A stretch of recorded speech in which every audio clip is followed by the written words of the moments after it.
ఇప్పటి వరకు భర్త చనిపోయిన తర్వాత పెన్షన్ రాక ఎదురు చూపులు చూసిన వితంతువుల కష్టాలు తీరిపోయాయి. వారి పెన్షన్ పై రాష్ట్ర ప్రభుత్వం కీలక నిర్ణయం తీసుకుంది. భర్త చనిపోయిన భార్యకు ఇకపై ఈ నెల నుంచే అదే పెన్షన్ కొనసాగబోతోంది. దీనిపైనే ఆంధ్రప్రదేశ్ ప్రభుత్వం స్పౌస్ కేటగిరీ పేరుతో కీలక నిర్ణయం తీసుకుంది.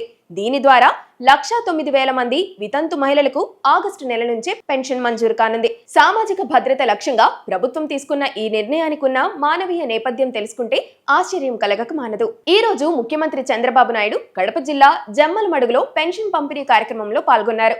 ఈ కార్యక్రమంలో స్పౌస్ కేటగిరీ కింద అర్హత పొందిన మహిళలకు సైతం మొదటి విడత పెన్షన్లు అందించేశారు. ఈ మేరకు ప్రభుత్వం భారీగా నిధులు కూడా విడుదల చేసింది. పేదరిక నిర్మూలన శాఖ మంత్రి కొండపల్లి శ్రీనివాస్ వెల్లడించిన వివరాల ప్రకారం 2,750 కోట్లను ఈ పంపిణీకి కేటాయించారు.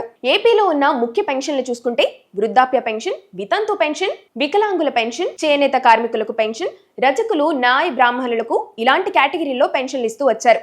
ఇలా కలిపి ప్రస్తుతం రాష్ట్రంలో 65 లక్షల మందికి పైగా పెన్షన్లు అందుతున్నట్లు అధికారులు వెల్లడించారు.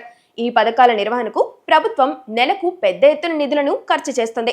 ప్రభుత్వానికి ఆర్థిక భారమైన పేదలకు మాత్రం పూర్తి స్థాయిలో ఉపయోగపడుతోంది.